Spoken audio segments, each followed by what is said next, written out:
So hi, welcome to Good Noise Podcast. I'm Shane, I'm Glory. and we're here with.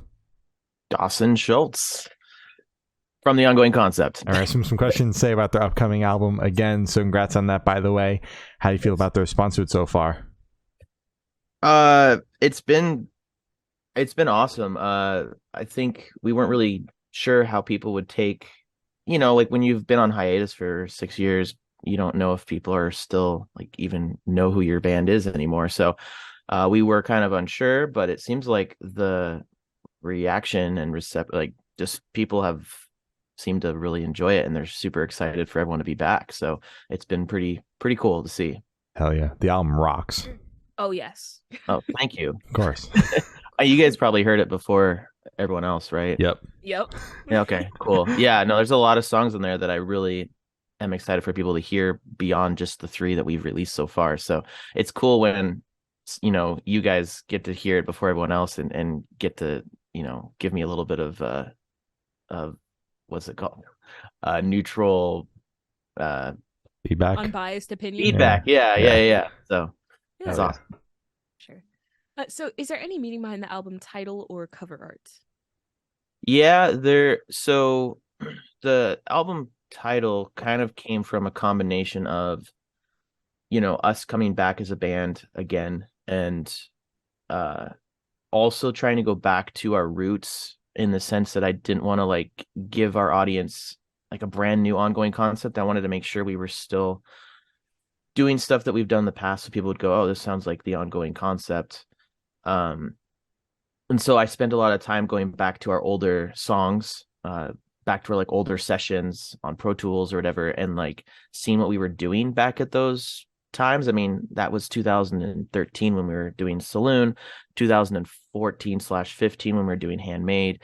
And I really wanted to see like kind of where our headspace was at the time. So I wanted to make sure we kept those elements for everyone. And through that, I kind of started to think, it's really cool to have these songs, dig through them, but I'm curious if it would make sense to maybe, almost have like a part two, or like, do something where we're making references to some of these songs. And so then that idea kind of came about with the word again, because we just kept using the word again when we were writing, because they're always just saying it's so great to be back making songs again. We Mhm. It's just so fun to be doing this again. Like the word again just came into conversation over and over again, and I was like, that would be a great album title. And so then we started, making references to older songs and then putting those song titles in there. So that's kind of like a small synopsis of how it all came about. uh the album artwork was kind of the same thing, where we had the VHS idea and we used it in our music videos. And what's the one thing about a VHS that is the constant no matter what, beyond just pushing play? It's rewinding. You always have to rewind a VHS tape. And so rewinding and the word again kind of seemed like, one and the same. And so I thought it'd be such a cool conceptual thing to have artwork of, a VHS graveyard of all of our songs in VHS form, you know, buried under the ground. And so that's kind of where it came from. It also came from the fact that I kind of procrastinated on the artwork, and then the label asked for it, and I'm like, oh no, I have no idea. Oh shit. So I kind of just made that idea real quick, and it actually turned out better than I expected it to. Hell yeah. Uh, Absolutely. um. I was just gonna ask, with kind of revisiting your old pieces of work, how did you manage to kind of recreate that kind of same vibe and go back into that headspace without basically just making doubles of what you've already done and kind of just keeping the sound fresh and new for you guys? Are you talking about like doubles, as in like remakes of the same song or something? Doubles as in like this song sounds exactly like this song that we made back in 2014. mm, Oh, yeah. I mean, the thing is I could never be back in the headspace that I was in 2013, but I can kind of imagine what it would have been like. And I Mhm. think because of that, I was able to still keep like a mature 31-year-old Dawson vibe, along with trying to sound like we used to sound. And so I think that kind of keeps it unique and not exactly like we're ripping off a song from that era. Because I just don't know like where my head was at. It's really hard to get back into that frame of mind. It's just similar to like when a TV show comes back and like that's that 90s show. Like they actually did it really well, but you could still tell that like, Topher Grace, as well as he's doing his role, you can still tell like he's probably been struggling to figure out where his head was at 20 years ago when he was doing that character. And it's just the same thing. But I think because of that and the maturity that we've all had and growing up and listening to different music and finding, different passions or different styles of music that we are more passionate about today, I think that was able to cultivate a very fresh perspective of what the ongoing concept is, but also keep like those traditional roots of our band. Gotcha. That makes sense. Perfect. So can you tell us a little bit about your writing process for this album? Wow. I'm surprised I've not gotten this question yet. Wow. This is the 9th interview I've done in a week. So, or not Oh 9th, my God. 8th. I just did one like 40 minutes ago before. Jesus. Respect. It's fun. I like to talk, so it's all good. The writing process, well, our writing process is kind of weird because we don't really like, a lot of bands do this, I guess, but we don't like sit in a room and have all our instruments out and then like jam and write music. We kind of write as we're recording. And since I have like a legit, studio, a lot of times our demos are kind of like potentially going to be in the final form already. And so a lot of our stuff is just built around that. And how we write is, especially when it comes to like the vocals, we'll do the music first and then we'll lay down vocals, but I never like sit down with a pen and paper and like write lyrics of like how I'm feeling or this and that. What I usually do is I'll just push record on the microphone or push record on my DAW and start screaming or singing something, just whatever. And it won't even have lyrical content. It could just be like random words that I'm saying. And I'll do that and get like a cool melody going and a cool phrasing going until something sounds right.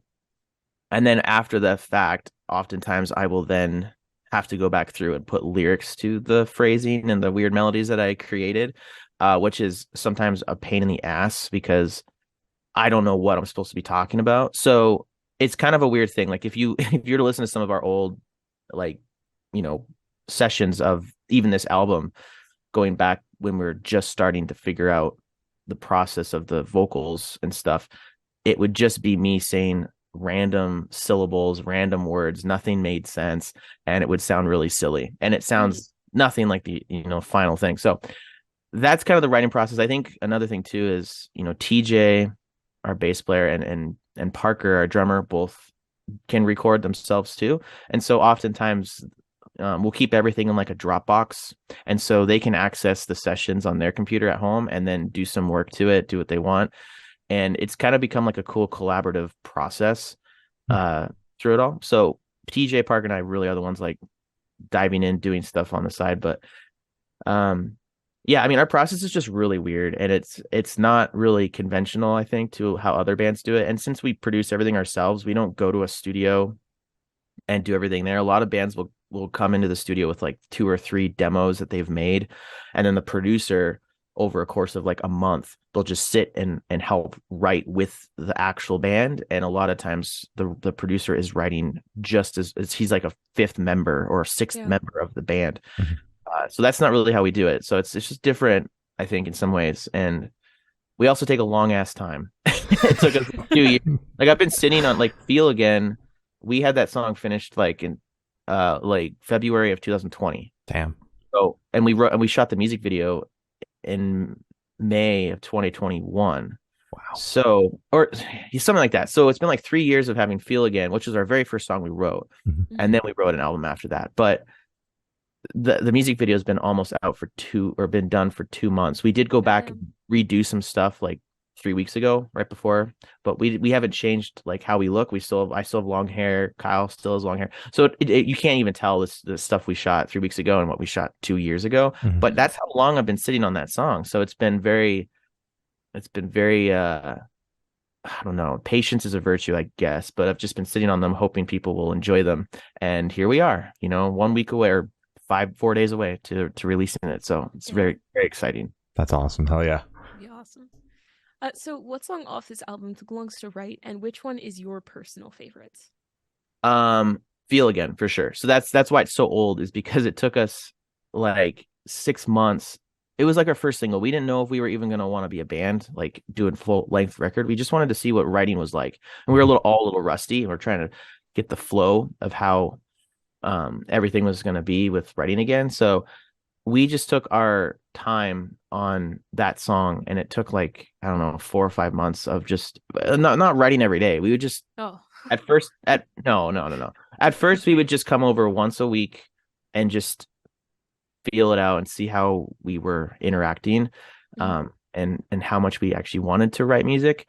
And so it was a very slow build up, and then once that song was basically done, everything was back to like how it used to be. The gears were turning, all that rust was scraped off, and we were writing songs much faster. But that was definitely the hardest and the longest song. What was the other question too? You had a second part. yep. Your personal favorite off the album. My personal favorite, I really like Melody Again. I just think it has a lot of like, I just love that song. And then I really like the last song, Falling Again. I think that's like, I don't know. I actually had that song partially written. Like I wrote that song actually right after Places. So that song's kind of not like wrote it, but like I had the most of the skeleton foundation of it right after we finished our previous record, and it just sat on my computer for like 5 years. And I looked it up one day, and I'm like, oh, this is really cool. Let's expand on this. So I think there's a lot of history to that song. Plus, it also has a conceptual story that connects with all the other records as well. So I really love doing that type of stuff where you connect, songs together. And that's kind of what this whole album is. But that song in particular is connecting with the previous last song of the record that also connects with the last song of the previous record. And then so it's like the 4-part series of stuff going on. That's crazy. It's all linked together. Yeah. At what point did that, like, was that intentional, or did that just kind of wind up happening?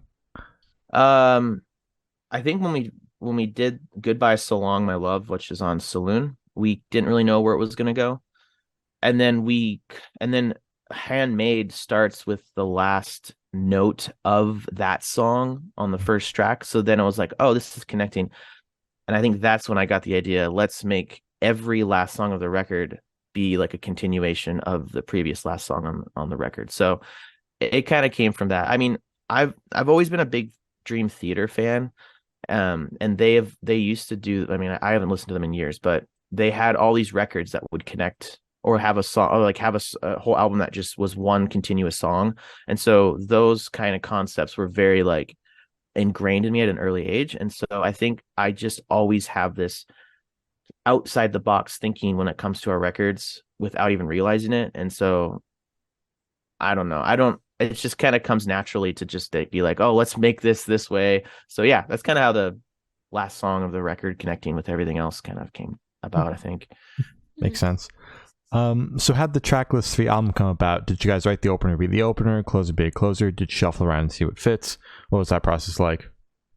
I mean, other than the first song and the last song always being like conceptually connected, in the sense that the last song on our last record, Places, the very last part is its continuation. So the very first song is continuing that whole story. Yeah. Same with the last song. So those two were like solidified as that's the track list. With that, but then the other 8 songs, I think we just wanted to go with like I always like listening to songs from front to back, or sorry, albums from front to back. I do miss how Spotify has kind of ruined the idea of like putting, a CD in your car and listening all the way through. Obviously, people love vinyl, so that is a thing to an extent, but I do miss the days where the idea of putting your songs in a particular order on a record actually was for a reason other than just randomly shuffling through them. So for this record, I think we just we always want to go with something that hits really hard right off the bat. And then we sometimes like to do like really heavy, like a few really heavy songs to then get a little bit more tame towards the middle, to then come back really heavy again, to then end with something very like story-esque, which is always the last song. So yeah, I think it goes, is it amends, or it goes again, amends again, feel again, failures and fakes again, I think. I'm off the top of my head, I can't really remember. You're killing it. That's okay. And then is it you will go again, and then on I Do you want me forgot. to read it off? Yeah, read them to me. I Okay. don't have it pulled up. Again, amends again, feel again, failures fakes again, you will go again, prisoner again, melody again, unwanted again, saloon again, and falling again. Okay. Mhm.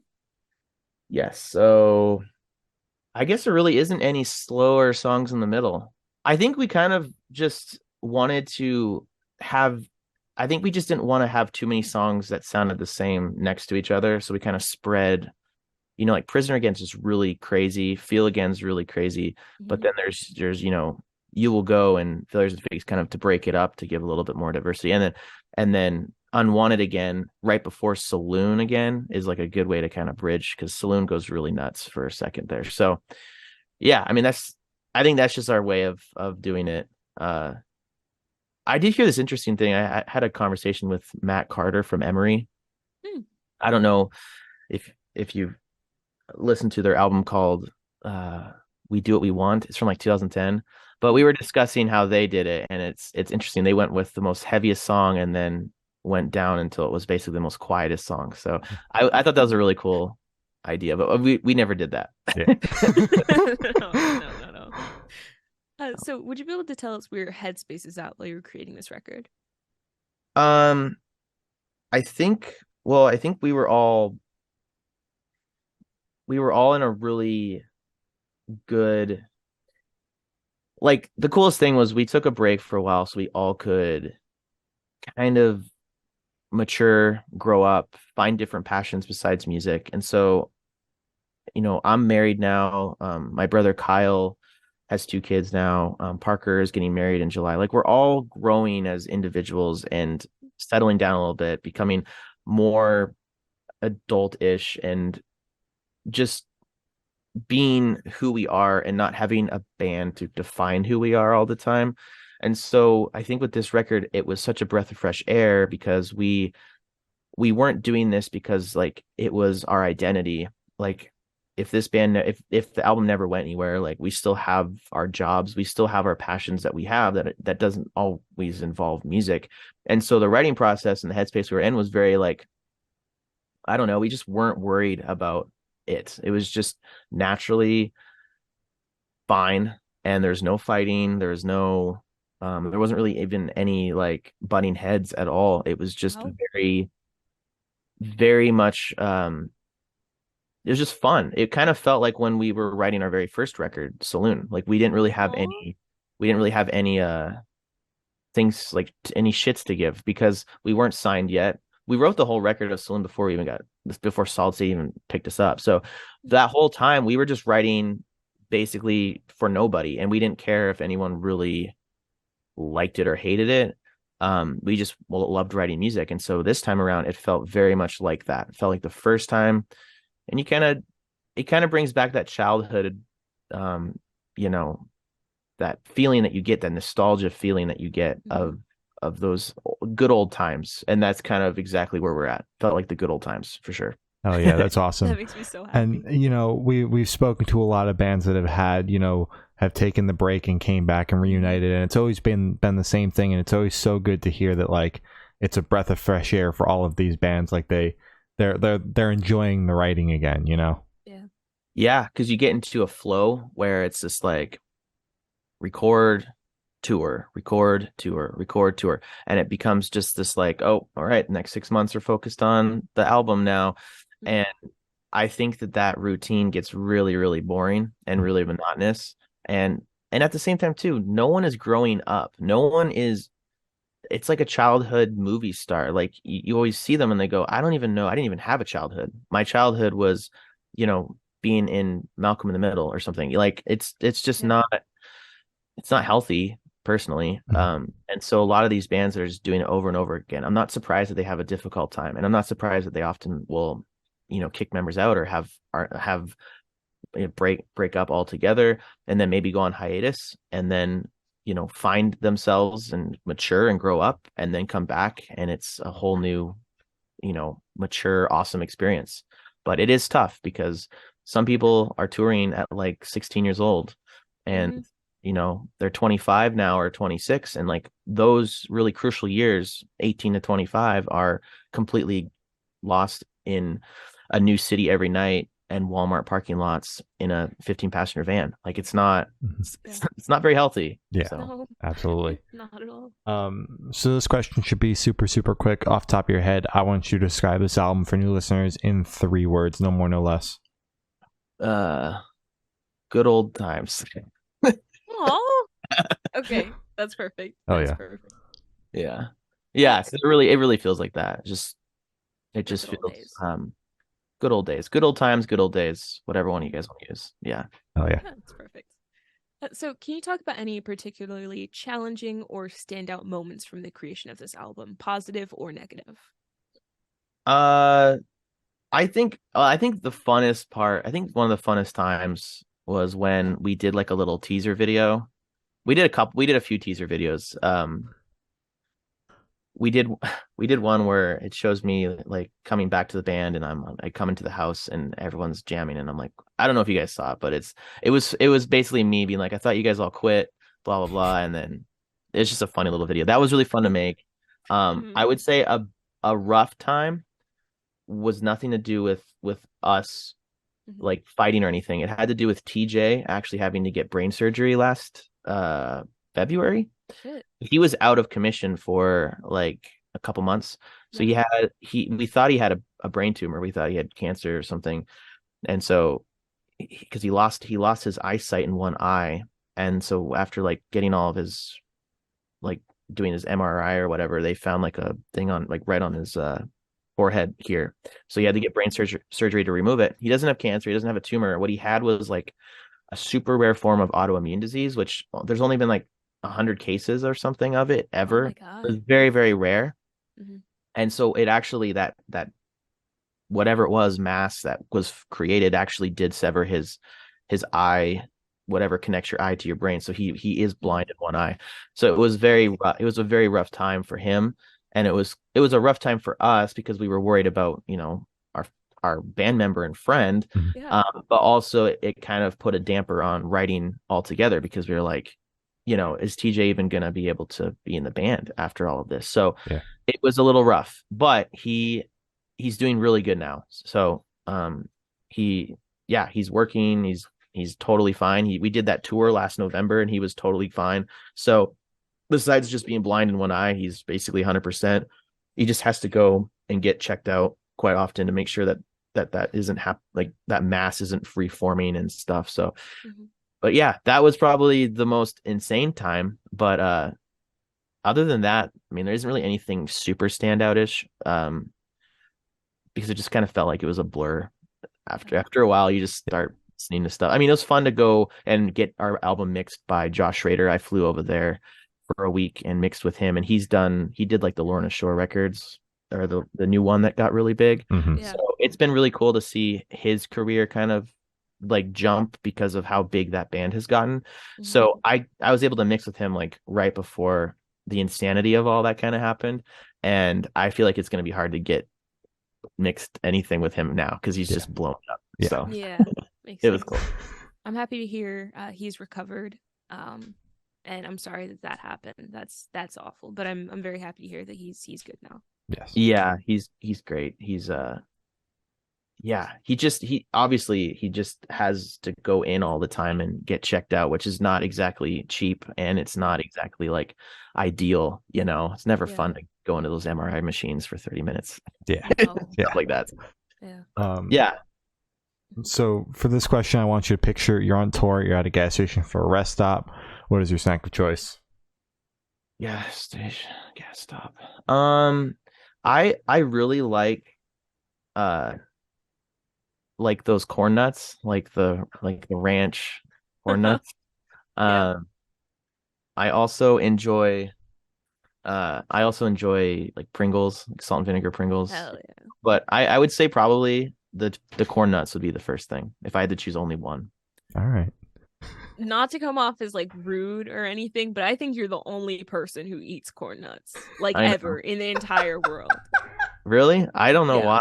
I just like I don't know why I like them. It's just weird. I think it might have a little bit of like a weird nostalgia thing from like traveling. Maybe like I'm from Canada too, so maybe there's a Canadian thing about it. Who knows? Maybe, maybe. So for these last couple questions, we're actually gonna shift away from music, if that's okay with you. Yeah. Yeah. Awesome. So we're actually gonna go straight to death row. Boom. So if you're on death row, what would your last meal be with a drink? Wow. That was a segue for sure. Thank you. Um, I think I would probably have my mom's tuna casserole. Ooh. All right. She makes really good tuna casserole. I mean, it's nothing too crazy. And then for a drink, I would probably just have like the high C that you can get at McDonald's. I don't know why, but the high C at McDonald's is great. I'm not really like a carbonated beverage type guy because I can't really burp. Like I've never been able to burp before. Like I don't know, it's something neurological with my brain and my esophagus. It's a thing. It's a legitimate thing Mhm. Yeah. that some people have. But yeah, so drinking carbonated beverages is really hard on my stomach because it's just like builds up all that pressure. Yeah. And so I'm Yeah. always like a juice person. So yeah, the high C for McDonald's is always like my go-to whenever I go to McDonald's. So Yeah. I don't know why I thought of that. But yeah, so it'd be tuna casserole. But then tuna casserole with high C does not sound good. So I'd almost just be like, It's I'll a classic meal, it Yeah. sounds like. Like it sounds like a childhood classic to me, Yeah. honestly. yeah. Yeah. Oh, There yeah. we I haven't had tuna casserole in so long. My mom used to make it only when like my dad wasn't here because he hates fish. But it's like when she did, I tore that shit up. Yeah, that's the Crazy. I thing. love it. That's the thing is like I literally will eat so much of that. And I'm not a big eater, but there's something about my mom's and of course it's when it's your mom or a family member, like sometimes that shit hits harder than someone else's, Exactly, yeah. Yeah. Absolutely. Love it. So if you could live in one fiction world for a week, where would you live? I think it would be well, it's because I'm playing the game. I think it'd be fun to live in the Red Dead Redemption world. Yeah. Only because if I had the knowledge that I have now and could go into it, I think it would just be fun to just mess around with people that are stuck in 1800s. Like I just feel like I'd be like the most genius person. And I don't know, it sounds super weird, but I guess you could say that about any world. Like you could say the Looney Tunes world too, and like having the knowledge you have now. But I don't know, Red Dead would be fun. But I also grew up on Looney Tunes, like I was saying, and that seems fun because I've always wanted to see how Yosemite Sam, how his morning and nightly routine go because he's so crazy. He's always shooting guns and saying stuff. How does he wind down? I just want to see him like because I just imagine him going to bed and just having anxiety and being bummed out about life, but he has so much energy throughout the day. So for me, I feel like it'd just be interesting to see him at like a lowest, like a human low point. Yeah. Just to see him sad. Like I don't know. I like the inner workings of people. So, Fair but enough. That's fair. I also work in the mental health field. So I work for a company that focuses on helping people with mental instability and stuff. So Yeah. I'm very much like my mind always goes to that type of thing. So Yeah, that makes sense. That'd be interesting to see. yeah. So I have the honor of asking the last question. Every single person we've spoken to has actually said it is the most important question. Hmm. What is your favorite color? I really like earthy tones. So I like a dark, almost brown, but like maroon-ish color. Okay. That makes sense. Like Yeah. like what's behind you, Glory. This? Kind of that. Let me see if I can get a picture of or see it. But yeah, I think something like a color like that, where it's just like a dark maroon. I've always liked that. Yeah. Kind of like a brick or like a rust. It's yeah, because yours is the one behind you looks a little bit like a rust-ish. Yeah. It's more rust than brick, because brick is more kind of bright red now that I'm thinking about it. Yeah. I also really like, if my camera, The guitar? yeah, hold on. Mhm. It's like a seafoam. Ooh, I like seafoam colored stuff too. So actually, you know what? I think I would probably opt to say that the seafoam is my favorite. seafoam. It's a Hell good yeah. color. All right. I yeah. So Fuck yeah. So as Glory said, that's all the questions we have today. Is there anything that you would like to plug? we yeah, again comes out on Friday. We do have a few shows happening here next week. Spokane, April 7th in Spokane, April 8th in Portland, and then April 9th in Boise. So those will be some good shows. If anyone is in those areas, I don't know when you guys are releasing this, but We don't either. well, we have some shows. We also have some shows coming up at the end of June and beginning of July with Lightworker and Bloodlines. So that's going to be fun. And we also have some stuff trying to get figured out for, fall, as far as, some shows as well. So stick around for those announcements whenever those get figured out. So Hell yeah. Awesome. All right. Well, thank you for now. This has been Dawson from The Ongoing Concept, and we have been the Good Noise Podcast.